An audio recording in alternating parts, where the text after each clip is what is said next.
Welcome to the Lead Gen Leaders Podcast, connecting you to the leading minds in home improvement to discuss all things marketing and leadership. And now, your host, Kyle Powers.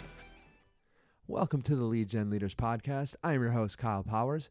A great episode for the listeners today. My guest today has been around sales and marketing for years and years and years. And a handful of years ago, he co-founded a company which sole purpose at that time was to have a repeatable process and to help home improvement companies with their Rehash program. That company has since branched out and offers many different areas of expertise when it comes into messaging and systematizing communication with consumers around the home improvement industry. Here today to talk all about Rehash, Chris Bache. Hello, Chris. Hello, Kyle. How are you? I'm doing well. And yourself today? Doing really well. Thank you. Awesome. Very interested to have you on the call this morning as I really learned in more about your background and how your company kind of really formed, and to discuss the topic today of Rehash. You know, there's many companies that would like to do Rehash well, and as you've seen, and I've certainly seen it working with people, there isn't many out there that do it extremely well. But before we get in on that topic, could you maybe give a little background, Chris, kind of who you are, what you do, and kind of how you have arrived here on the show? Yeah, absolutely. Thanks for having me. I'm excited to talk about Rehash. It's near and dear to my heart. I'm the co-founder and CEO of a company called Hatch. We are a messaging platform for home improvement companies, and we actually started our entire company around solving the rehash or sales follow-up problem for home improvement companies using communication methods like text, email, voice, and then helping companies increase their close rate using our platform. So that's sort of the background where I'm coming from, and I think this is going to be an exciting conversation. Yeah, and that's when I was, initially talking with you just, about your platform and stuff, and kind of coming up with some topics to discuss with you to hear your history on. That's really the principle that Hatch was founded on was Rehash. Really intrigued me because, like I said, I'm sure you'll agree that a lot of people want to do it, but there's very few that do it really well. Yeah, I totally agree with you. I think we found that when we first got into the industry. Our first customer, I think, had attempted, it was their 10th attempt at trying to solve it. And so it's something I think most people know exists, but very few do well. Yeah, and I think it really boils down to also as, on the consulting side for myself, most of our calls are, hey, we need more leads. And what I found it really boils down to is, well, first you have to learn how to handle all the leads that you've got and people you go see to the best of your ability. And a lot of times when people figure that out, they don't necessarily need more leads. Is that something similar to what you see? Yeah, I mean, it's exactly what we see. Our origin story, funny enough, aligns with this. When we started the company, one of my good buddies owns a $10 million home improvement company in the state of Virginia. And, he was saying, we got to get more leads. We got to get more market share, more leads. They're pretty expensive though, right, Kyle? They're like $500 an opportunity. And one of the things we asked him was, well, do you close all the leads you currently work? And he said, no, we close about 28%. And I thought, man, that's like almost 80% that don't buy but have a quote in their hand. And that he's like, yeah, well, we've tried Rehash before, and it's like 3 or 4 times, and it starts out okay, and then it sort of falls apart. And so we started consulting for him before we even launched the platform. And within 60 days of putting together this program for him, he was averaging about 180,000 in additional window and door sales in his company every month using Rehash, which took his close rate from 28% to about 34%. And now he's a $32 million business 5.5 years later. It's not all because of Rehash, but it's the combination of, if I'm going to generate leads, I need to close as many as I possibly can. And it works if you stick to it and have something that's rinse and repeatable and accountable in your business to solve it. Yeah, absolutely. I mean, you want to talk about one way to, increase your profit margins is you've already spent that, $300, $400, $500 for that lead, and getting the most out of them, on that way, which can really help catapult, additional growth, because you're not paying for that lead again, with that. So, Yeah. and I think you hit the nail on the head there where you're talking about, I was going to ask the question, well, why do most people, fail when it comes to rehash? And I think you kind of started to already answer that they don't have a, repeatable system in place. And a lot of times I see when their programs do well, it's because they happen to have a person there that is just doing well with it. And then a lot of times that person loses steam, or that person, Yep. quits or whatever, moves along in the company. And then now you're extremely dependent on personality and personnel as opposed to a process. Yeah, I mean, I think you nailed it, and that's what we learned. You probably see some of the same things. The idea is, I'm going to put a rehash process together. We're going to, 48 hours after or whatever time frame, assign somebody to call behind all those quotes and see if we can negotiate, a price that's lower than before. And what we saw is half the companies, said they were sort of doing that. The other half said, well, we don't want to do that. It seems kind of, sleazy to come back afterwards and offer lower price. And what we found is that you actually don't have to do that. You need to put sort of a process in place where every single customer who gets a quote and doesn't buy within 48 hours hears from the company so that you can get the objection of why they didn't move forward. And what we found is that the reason people don't move forward is a lot of times price on the surface, but most of the time, Kyle, it's price to value, meaning they just didn't expect the price to be, $40,000, $30,000, $20,000. And so they're working through that. Now they're like, well, we should get more quotes, or, we should shop this around. And if you are ignoring that and not having that conversation, those deals are going to go somewhere else. And do you see a lot of that same thing? Yeah, I mean, talking with, I was just working with a client at this end of last year that didn't have a strong rehash program all year. It just wasn't a focus for them, but we knew that was one of the things they wanted to get to. And so just putting out, a mailer at the end of the year, that just, special discount. We understand 2020 was tough. We'd like to revisit everybody that we talked to and just, if you're still in the market, we might be able to get you a better deal kind of thing. And for anyone that called into the company off that direct mailer, and of course we called behind too, they closed $100,000 business in December, just off of that mailer. So just showing that you're putting some effort towards it is certainly can get, some return, but obviously that process we did isn't a long standing, process to get return. It did what it was supposed to in December. And now they're, instituting a rehash program on that. But I think it was Tim Mush from Market Sharp that talked about, the buying cycle of people and of leads. And, just like a lead has kind of a cycle that you can touch them, through call, through direct mail, through, email, through phone call, all those kind of different things throughout the year. I think people that you went out and already saw and priced is the same thing, because those other 80%, like you're talking about in your buddy's business, most of them are going to end up doing that project at some time from somebody. Yep. And let's try to make it, you be on the top of their mind. Cause it always interests me when I go out, canvassing, or I get someone on the phone and they're like, oh, Windows. Yeah, we just did Windows last year. Oh, no kidding. Who did them for you? And they're like, oh, that's a great question. Like, really? You don't know who you spent 30 grand with to do your Windows? You have no idea? Like, and I understand that, like, people get busy, but what I think is most companies aren't memorable to the consumer, and that's why they don't know. So if they don't know you when they drop 30 grand on you, how are they going to know you when you came out and didn't close a deal with them? Yeah. And then, they're going to need siding, they're going to need roofing, and they don't even remember you, and they spent 30 grand on Windows with you. It's so interesting. And that's sort of where, that's like how we got born with our buddy, going back to that story, because I see it almost every time with our customers.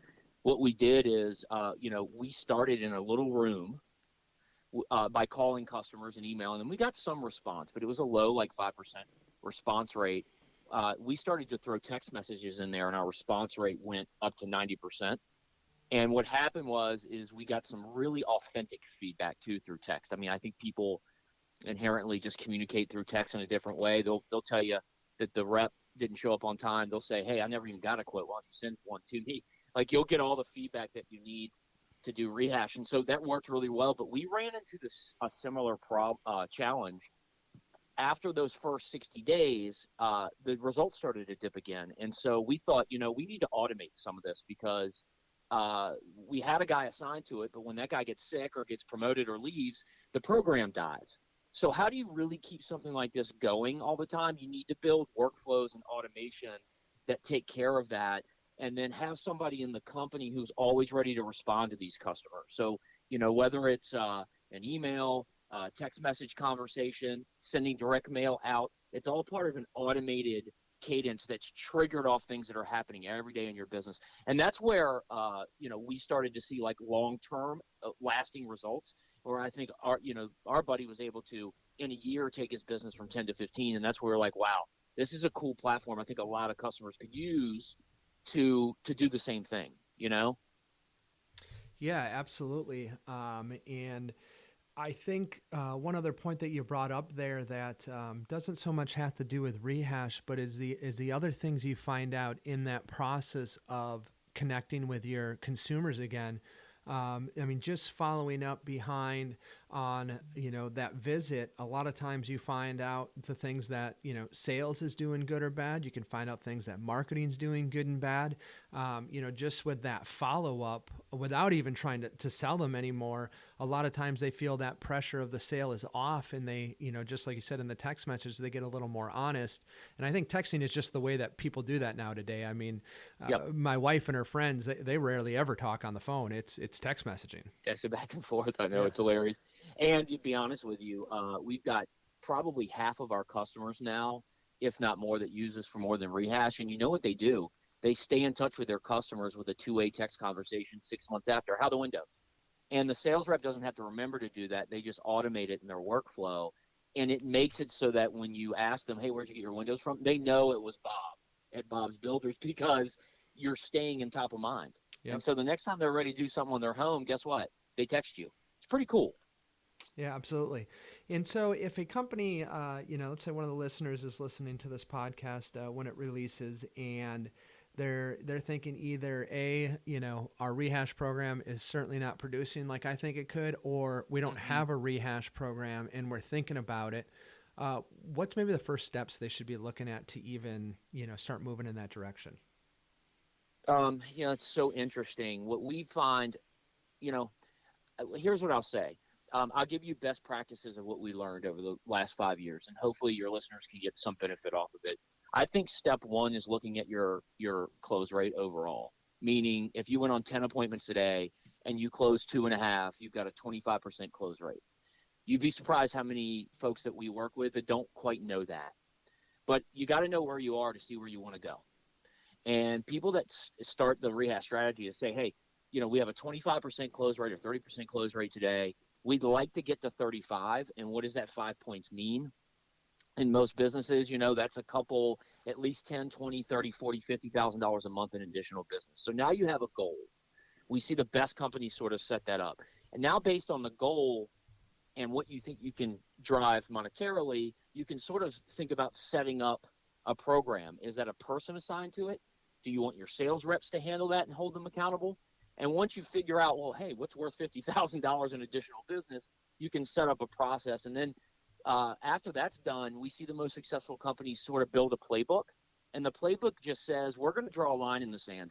Every customer that gets a quote but doesn't buy, after 24 hours or 48 hours, is going to fall into a playbook. And that playbook is multiple touch points from the company, direct mail, phone calls, text, emails. And we're going to touch them multiple times to find out either why they didn't buy or stay top of mind. And you're going to draw that line in the sand, and everybody follows that rule. And what it allows your sales reps to do is focus on the in-home closes. And after 2 days, they can work it for 2 days, but after 2 days, somebody else or another process kicks in, and it takes care of what's happening in the background. And then the third thing you think about once you iron out what that playbook looks like is, of course, figure out some sort of automation. Use your CRM, use a program that allows you to automate it so you don't forget it and there's not room for human error. Then you can rinse and repeat it. And then the last thing is just tracking it, holding it accountable. See how it performs month one, A/B test some of the things you're thinking about. Month two, see the results. And by month three, the companies that do that and continue to do that really do see results, and it lasts. It never goes away. Every single month they see it. It's pretty cool.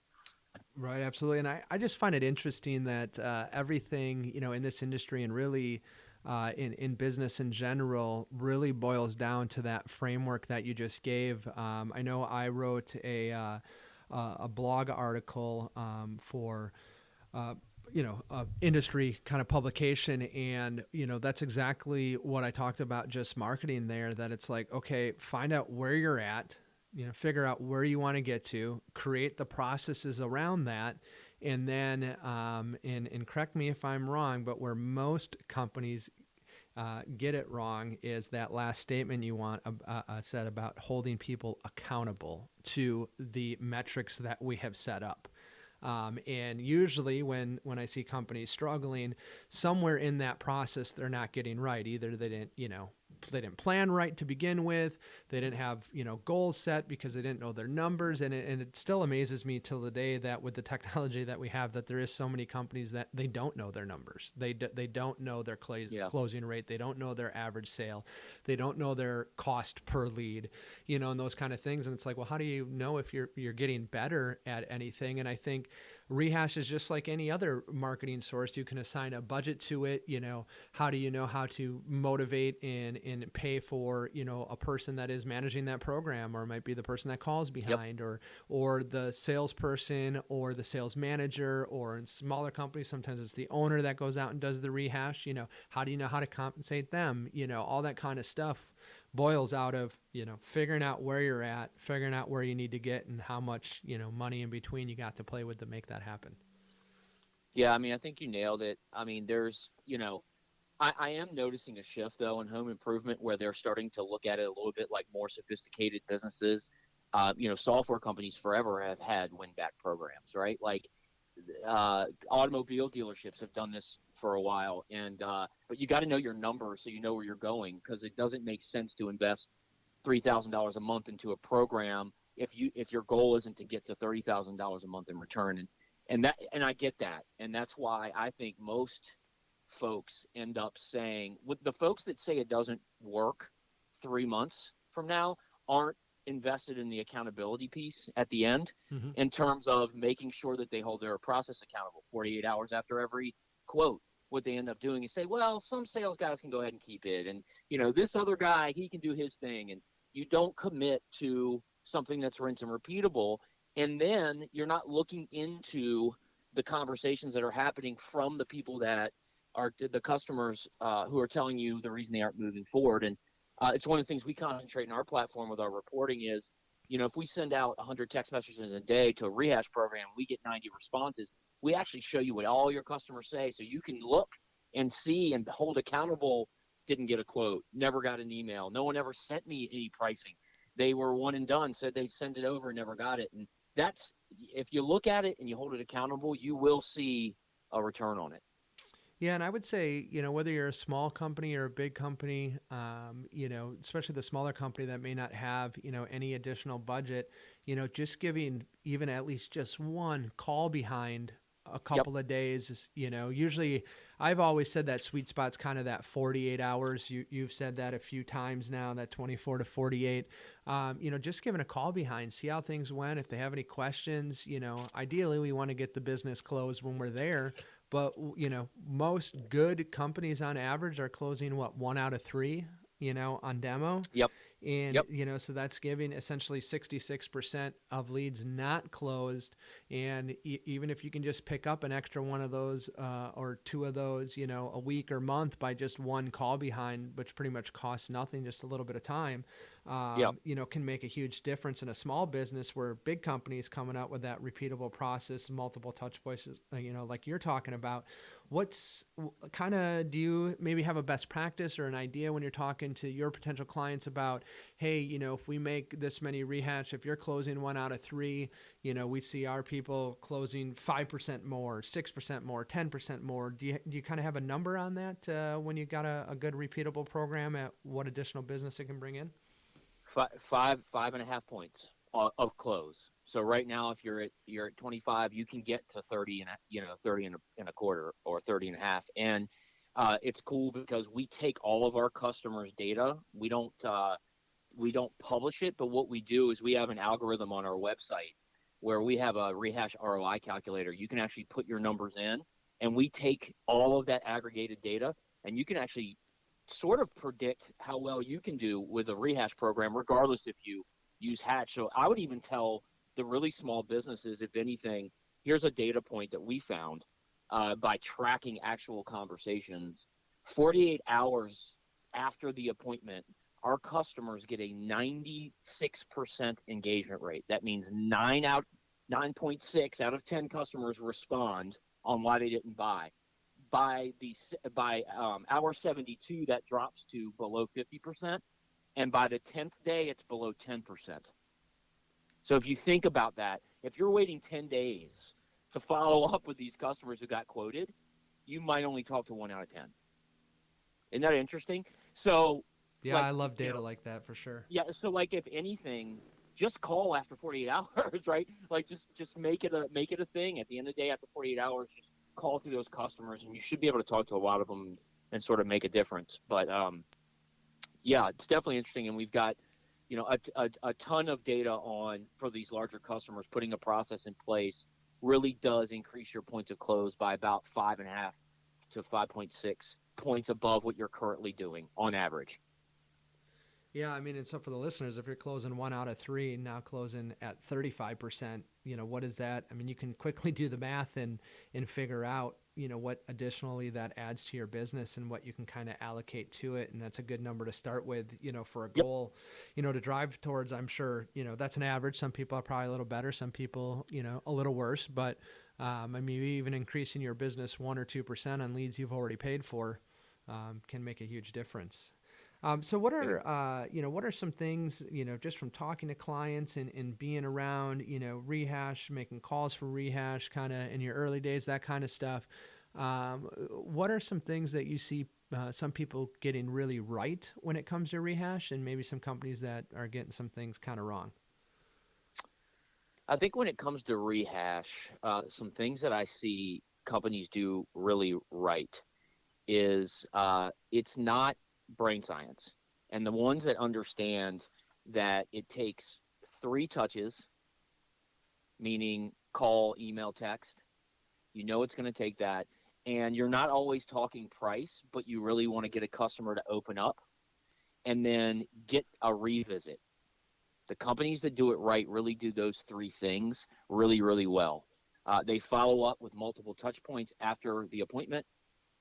They don't just stick to price. They just say, hey, lay it on me, whatever it is, price, timing, let me know. And then they try to set that revisit. And those are like best practices in terms of that, they're getting that right. The customers that are sort of challenged with it, or who are quote unquote getting it wrong, I think they can just set it up and walk away. And I don't think anything works like that if you do it well. Any marketing, any lead gen, anything that you do really in life, you've got to put a little A/B testing into. You've got to follow playbooks others have used before you, and then iterate, because your business will probably be different. Not that much different, but a little bit different. And they give up and they don't put a lot of time into it, but they expect 5 points of close, and that's just not realistic. Yeah, as we like to say at Tony Hody Training and Consulting, you have to inspect what you expect. There you go, man. I tell my entire leadership team that. That's great. Yeah, that's a perfect touch point. And you kind of you said early on in that question, answering that question, that it's not brain science. I always like to say it's not rocket surgery. I was just having this conversation the other day about closing rates and sales and marketing and high performers. And it always amazes me that some of the top performers aren't really doing anything special except sticking to the system, sticking to the process, and just doing it over and over and over again. And it produces the results, It's so funny. And it's like a really good athlete, right? Yes, they have some talent there, but the ones that practice day in and day out and day in and day out, they just end up performing better most of the time. And that's kind of what this is, Yeah. Stick to the process, do it over and over again. Look at the reports every day on how they're doing. Inspect what you expect. The money will come. The close percentage will increase. I see it time and time again. Yeah, there's a book out there called, I believe it's called Relentless, and it's about the coach that personally coached Michael Jordan to become the best that he became, and then some other really top NBA guys. And yeah, talent will take you so far in ability, but it was that extra hard work. And a lot of times getting out to my clients, they're looking for like this magical nugget I have for them, and a lot of them are surprised to find out that there's the right processes in place certainly help, but it's the hard work that you put behind them. You have to be willing to do the work. You have to, like you said, be willing to follow up every 48 hours, because if you let that go to 72 or a week and a half, you don't get the result from it. So sticking with it, doing the work when it's needed to be done, and that's what produces the result. So true. So yeah, I've had a really good time on the call today talking about Rehash, and really just, I think I can sum it up into figure out a process and stick with it and know your numbers and keep doing it repeatedly, and you'll find the things that work. But if they're interested in reaching out to you guys, maybe to utilize Hatch's system, how might they get in touch with you, Chris? Well, there's multiple ways. I would say the number one way is go to usehatchapp.com. That's usehatchapp.com. Check it out just because I think it's interesting. We've got a ton of testimonials, videos, blogs from other home improvement companies talking about this, but it's from them. It's from them. It's from their mouth, their experience. Sure. So I think it's interesting. And so you can go there, and then we have emails hello@usehatchapp.com. where you can just say, hey, guys, I'm interested in learning more. And you don't have to even do a demo. We can send you over a ton of information, white papers, and different information sources just to learn how other companies are attacking this problem and how they're winning. Absolutely. And so that kind of brings me to my last point, Chris, is Power's Powerful Point. What powerful point do you have for the listeners today? I think the powerful point today is, when it comes to Rehash, if you're going to do it, take the 4 steps that I mentioned and start there. Start with where are you? What are your expected outcomes? What are you willing to invest in it? Put a process and playbook together, and then hold it accountable. And don't give up the first month that it may not produce exactly the results you want, but iterate, and it will happen. So many companies are successful that way. And so I think that's really my advice is follow that pattern, and it can be successful. Absolutely. Couldn't agree more. And so again, really appreciate bringing you on the show today. You let them know that they could reach out at the Use Hatch app. And also they can always connect to you through me at tonyhody.com. We can get everyone in touch there. I'm excited to kind of be building a partnership with you guys and really learn about what your system is doing for some of my clients in those different things. But yeah, I mean, from the smallest company to the biggest company out there, if you're not doing anything with your unsold appointments, you certainly should start there and look at how you can get the most out of what you're already paying for. So Chris, I thank you for your time. You have a wonderful day. Love it. Thanks, Kyle. I appreciate you. This was fun. Thank you for listening to the Lead Gen Leaders Podcast. For a free consultation on how Tony Hody Training and Consulting can assist with your home remodeling business, please visit tonyhody.com. That's TonyHoty.com. Thank you for listening.